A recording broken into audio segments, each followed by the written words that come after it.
Hi, how's it going? I am. I'll just shut the door of my office and I'll be right back with you. One second.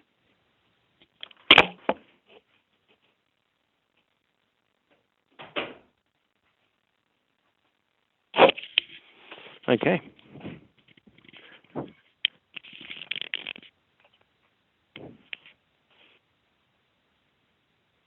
Sorry, can you repeat the question? I just had to turn the phone up because you were a bit quiet. To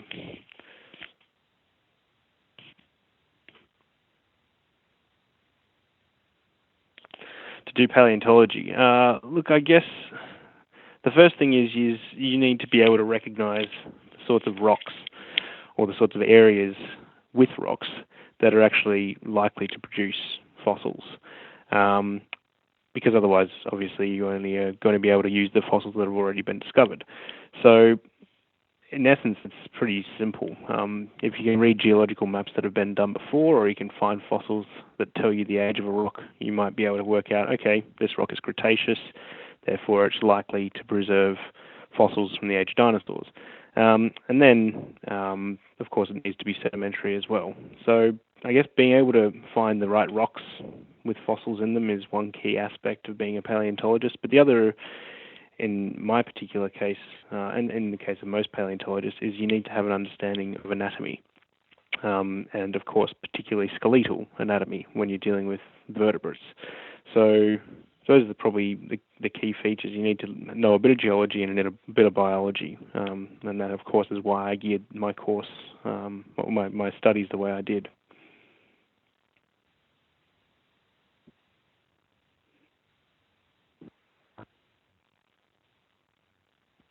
Thankfully, no. Now in Australia, we're finding some really good and really complete stuff.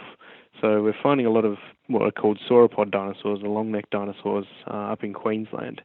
And essentially, if you have one or two bones from any given type of dinosaur, you can more often than not work out a general ballpark where it sits on the dinosaur family tree, because different types of dinosaurs were doing different things with the same bones. So the thigh bone of a stegosaur might look similar to a sauropod dinosaur's thigh bone, but they will have differences that will allow you to differentiate them. So I guess then it comes down to doing a lot of reading about these dinosaurs, a lot of looking at images of their bones or looking at the actual bones themselves to really familiarize yourself with the different shapes and sizes of the various dinosaur bones that you would expect.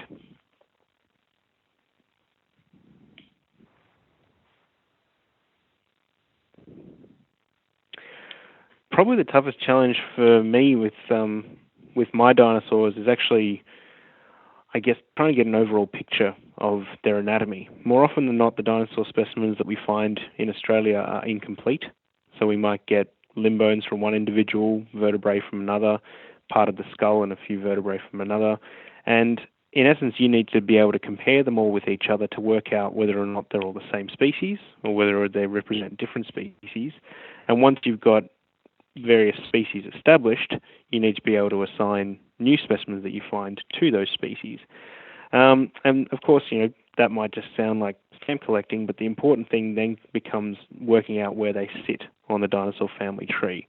And so when you can include multiple specimens of one species, you get a very complete idea of their anatomy.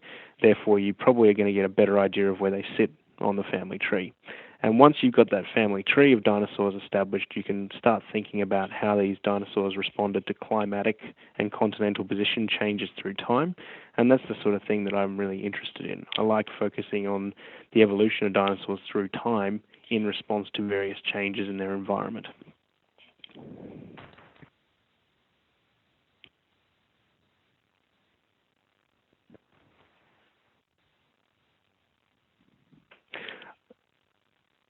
You mean like the different types of dinosaurs that we find, or? Oh, well, so I'm currently doing fieldwork in two states in Australia, Queensland and Victoria. In Victoria, we dominantly find ornithopod dinosaurs. So these are small, well, generally in Victoria anyway, they're small plant-eating dinosaurs. They had beaks at the front of their mouths, cheeks in their, and they were full of teeth that they were using to grind up plant matter. They were two-legged animals, yeah, 5 fingers on each hand. Up in Queensland, we tend to find sauropods as the most common dinosaurs. So they're the big, long-necked ones. We do find theropods in both places, but they seem to be rare in Queensland. However, the ones in Queensland we find tend to be, partial skeletons or just isolated teeth, whereas in Victoria they're always just isolated bones. So we would love to find more in both places. We just need to keep digging to do so.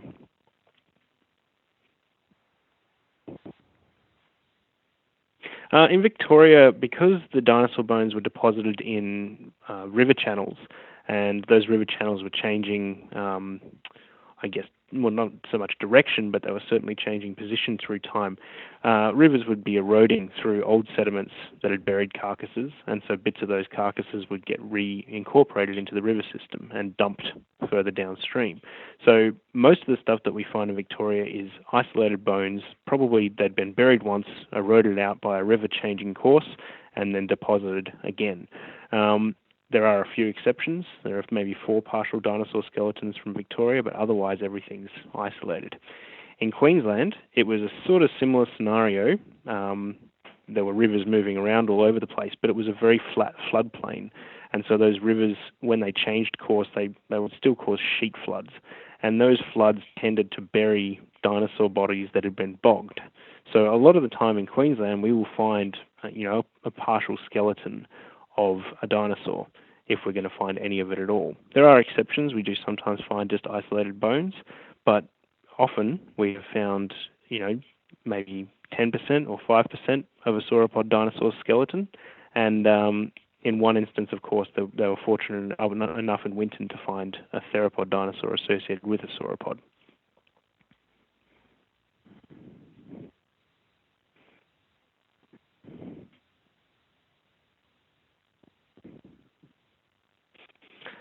Look, I guess I people often think that I'm an archaeologist when I'm not. I'm a paleontologist. There's quite a distinction between the two. In archaeology, you're focusing on human civilization, essentially, whereas paleontology is the study of ancient life. Um, Otherwise, I guess people are often maybe blown away by just how old the animals that we're digging up are. Most of the dinosaurs we're digging up in Australia are between 95 and 120 million years old, and it's a hard concept for a lot of people to grasp. I don't think it's something that is necessarily contrary to what they believe, but it's just something that they find amazing when they fully get to grips with it.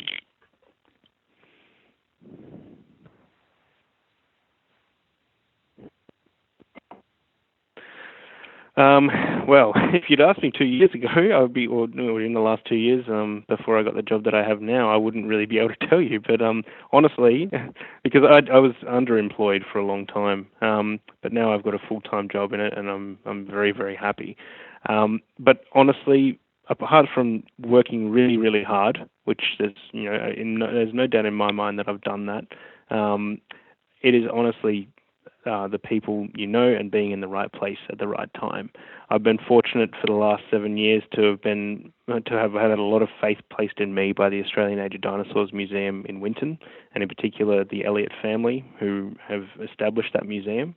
But also by Pat and Tom Rich here in Victoria, who have been supporters of me for a long, long time. And if I didn't know those people, if I wasn't constantly involved with projects that they're doing, and on good terms with them, it would be a lot harder for me to have succeeded in this field. And being in that place is no guarantee of success as well. It certainly has taken a lot of hard work as well.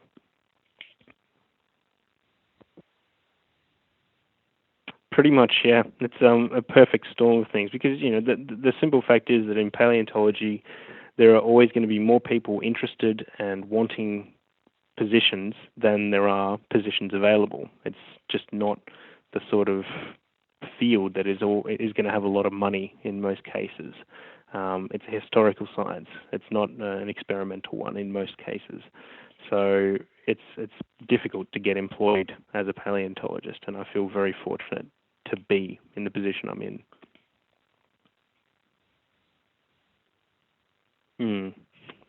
Yeah. Well, if they have 5 PhD students, one of them might get a job, but they might have to go overseas, and that's what I did. I went to Sweden for 3 years just so I could be employed as a paleontologist.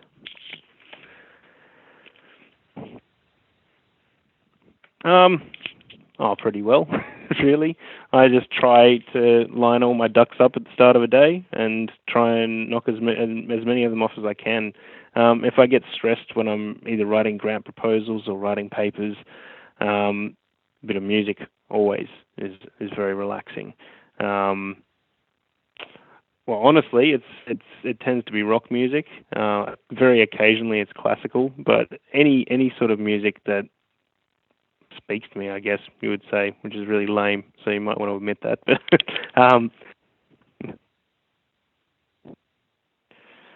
look, ever since Chris Cornell died, I've been listening to a lot of Soundgarden, reliving my youth a bit, I guess.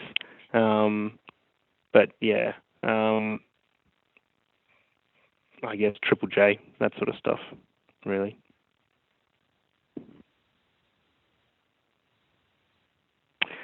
Well, I guess when I was a kid, Australian dinosaurs were really understudied. Their place uh, in amongst dinosaurs around the world was really poorly understood. And in my lifetime, it's changed dramatically. From when I was going through university to the present, it just has progressed in leaps and bounds. And it's something that I've always wanted to contribute to. I've always wanted to, I guess, put Australian paleontology in its place, show the rest of the world that it's significant, that we have a lot to offer. And because I've been associated with Australian Age of Dinosaurs and now with Swinburne as well, I have been put in a position where I can do that.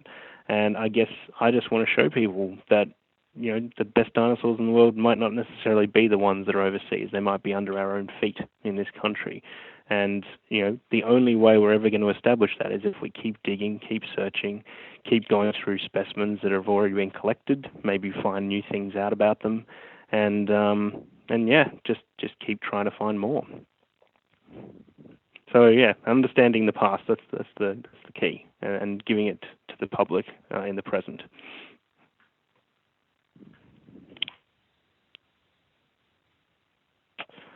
Um, Look, I guess, some people might look at paleontology and think that it doesn't really contribute much to the world, but I would probably beg to differ, largely because it just makes us understand how the various organisms that we have around us today have come into being, how they've changed through time, and also just how some of them have survived as lineages for immense track time. We're a geological blink of the eye, and I think that if people understand that, they understand how fragile our Earth is and how much respect it commands, really, how we could potentially damage it beyond repair. Things have coped in the past, but they've dealt with, and even though they've dealt with huge climatic changes, those climatic changes have not been as fast as the ones we're subjecting the Earth to now. And I think that by getting people to understand the changes that have happened in the past, but how slow some of them have been compared to how fast the changes are now, they'd probably have a bit of an appreciation for climate change and environmental modification that we're doing. Yeah, they are. I mean, I've lived away from Melbourne for 5 years, and I've been amazed at how densely populated it's become, how much traffic there is on the roads, how many people are on the public transport system. And while it's mental, and the simple fact is, I think that trying to pack more people in is not a good solution. And I'm not saying that I'd want the boats to be stopped or anything like that, because I think refugees certainly should be welcomed. I just think that there needs to be a cap on population globally. And otherwise we're going to devastate the planet, and there won't be any room for anything else. And I don't ever want that to be. Yeah.